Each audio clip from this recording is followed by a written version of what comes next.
What's up, everybody? It's your boy Electro back with the review for you guys, and today we're back with another NBA free agency video. And yeah, we're gonna be talking about the Toronto Raptors. So let's get right into this. Long time no see, but we are back. And yeah, just I want to make a video about the Raptors. It's been a bit, almost like a year, and yeah, there's been a whole bunch of Raptor updates, obviously since then. But to be exact, today, just let alone. So obviously, let's get this started with the biggest thing that happened today with the Raptors. Fred VanVleet, as we know, he's a free agent. He agreed to a 3-year, $130 million contract with the Houston Rockets, right? So here's how I think about it. Here's how I feel. So as we know, VanVleet, the rumor was that he was going to get offered a 2-year, around $80 to $83 million deal from the Rockets, right? And that he was most likely going to accept that. So he accepted the Rockets deal, but it's not 2 years, it was 3 years, and a whole bunch of extra money, right? So he's getting around $43 million, which is, man, that's so much, man. I mean, like, good for him. Like, I'm happy for him, right? Like, good for him that he got that bag. But man, the Raptors were not going to offer that. The Raptors were willing to do what, in like 3-4 years, 130 million, something like that. Correct me. I think 4 years, 130 million. Yeah, that's what it was. But man, yeah, we weren't going to go more than 30 million. Even 30 million was a stretch for VanVleet.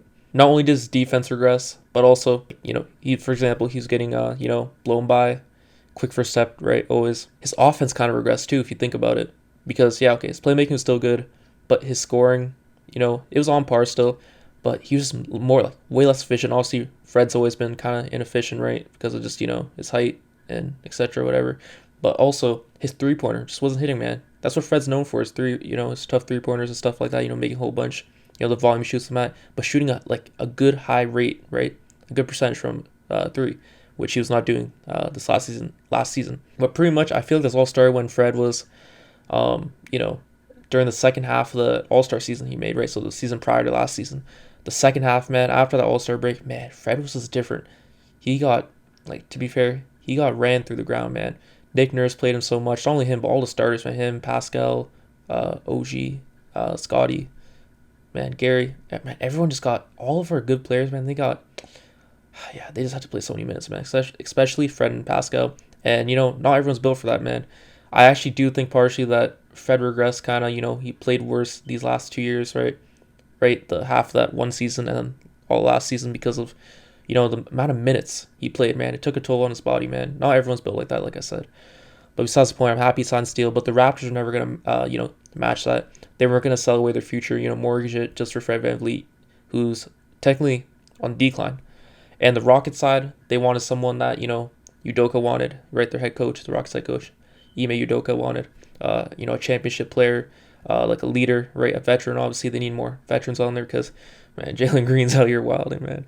I don't know what's going on with the Rockets, but man, they're at the bottom, the bottom of the West. It's the bottom of the league in general, and it also wouldn't hurt to have leadership, but also, you want to take steps forward with that team, right? They have a whole bunch of talent. Jalen Green, KPJ, Şengün, yeah, Jabari Smith, a whole bunch of good talent. And maybe, who knows, maybe Brook Lopez goes there. Dylan Brooks, we're still unsure of them. They're, at this point that I'm recording it, they're still free agents. The Raptors are never going to match that. And yeah, it wasn't really going to make sense for the Raptors to do that. But instead, moving on to the next topic. So right after Fred just, signed that big deal, man, where he got paid $42 million, which is ridiculous, man. The $42 million, man, one of the most paid NBA players in the entire league. Like, I saw this tweet, he was getting paid more than Luka, Donovan Mitchell, SGA. It's like a whole bunch of players, man, which is ridiculous. Like, obviously, Fred doesn't. Okay, like, obviously, if you're looking at it objectively, he doesn't deserve that much money. But I'm glad he got the bag, man. Rich Paul, out here just finessing like usual, man. He's always getting his clients good deals, man. That's why everyone goes rich. Besides the point, I'm still happy he got his bag. Just, it wasn't gonna happen with us. But right after that happened, man. Right after he struck out on Fred, the Raptors went and got Dennis Schroder, right? They signed to a 2-year deal worth $26 million with the Toronto Raptors, right? So pretty much that's about like 12.5 per year, somewhere around there. And yeah, honestly, I like this. I don't know why people were hating on this. Bro, he played really good last season. I think he averaged like 12 points. What else? 4 or 5 assists, right? Solid, man, solid. We just, most likely, I can see it going either way. I can see him starting, but also, or coming off our bench as a 6-man. If you were to start, that would make things tricky because then that means most likely Gary's going to have to come off the bench, which is, we'll get into later. But that, with what's going to happen with Gary, that doesn't make much sense. So, yeah, But yeah, if ideally he comes off the bench, right, as a 6-man, Dennis does, And then our starting lineup would be Scotty at PG, Gary at the 2, OG at the 3, Pascal at the 4, and then Poeltl at the 5, right? But Dennis, he's pretty good. He's a solid PG. Obviously, a step down from Fred, but that's what we were gonna like. That's what was gonna happen if we lost Fred. No one was as good as him. We weren't gonna be able to get anyone better or equal value as him, right? But that's what was gonna happen. And fun fact, man, last year, when Dennis signed with the Celtics, the other team he's considering signing with was the Raptors, but he chose the Celtics over us, right? So I guess this is meant to be. That's just how it is. I think Dennis can actually provide some good value. To be honest, he does have decent defense. Okay, believe it or not, he tries. That matters. Obviously, a lot of players don't try, but he does try on defense. And yeah, obviously, his 3-point shooting is mediocre at best, but at least he'll try to how do I say it? I know Fred got assists, but at least he's looking each time, right, to pass the ball and stuff. It'll be good. It'll be good change, man. I'm actually pretty happy about this. Let me know what you think down below. I think Dennis is gonna prove a lot of people wrong. But man, welcome. This is great. And then another thing that happened today, which I was worried that wasn't gonna happen, but it did happen, fortunately. Jakob Poeltl has agreed on a 4-year, $80 million contract to stay at the Raptors. The deal includes a player option, obviously. Probably the last year is going to be a player option. So we'll see what happens, eventually then. But yeah, this is pretty good. I was expecting Poeltl to get around this deal because a few days ago, Vucevic, he signed a similar deal pretty much, just one less year, 3 years, $60 million, right? And yeah, that was kind of like the baseline for what Poeltl was going to get because, they kind of average similar numbers and stuff like that. Obviously, Vucevic can shoot, Poeltl cannot. But yeah, we had to retain Poeltl because if we lost him, that trade that we did would have been even more terrible, okay? Because we did give up a first-round pick, right? Wasn't it a first-round pick? I think it's top 6 protector, something like that. Yeah, either way, would have been bad. I'm glad we got him back for $20 million a year. Obviously, that's kind of a steep price, $20 million, right? Because you gotta, the extensions are coming up soon for Pascal, obviously Gary now, and then OG, right? Might factor in stuff, but still, we had to retain him because we just got him. And then if you walked away, we would have had no center, and we would have been left at the same place that we were before we got Poeltl, before we acquired him in the trade, which would have been, a big oof. No one wants that happening, man. Man, I don't want to go those days again where we just played small ball, that 6'9" lineup, man. No center. That was rough. Poeltl when he played, he made a clear impact, man. On the court, man, you could just see the difference, man. It was so good having an actual, center, a lumbering center that, was actually good. Yeah, I know. That one that was actually the same height, that was a fair matchup, so we could stop the, at least contain the Embiids and Jokic's and, all the, big centers, Cat, stuff like that. But 20 million, yeah, that was going to happen. But the problem is, some are saying, which is a fair argument, in the late end game, you can't really play Poeltl because he can't shoot free throws. He just can't shoot in general. And then, yeah, he gets fouled a lot and you just miss the free throws and stuff like that late game.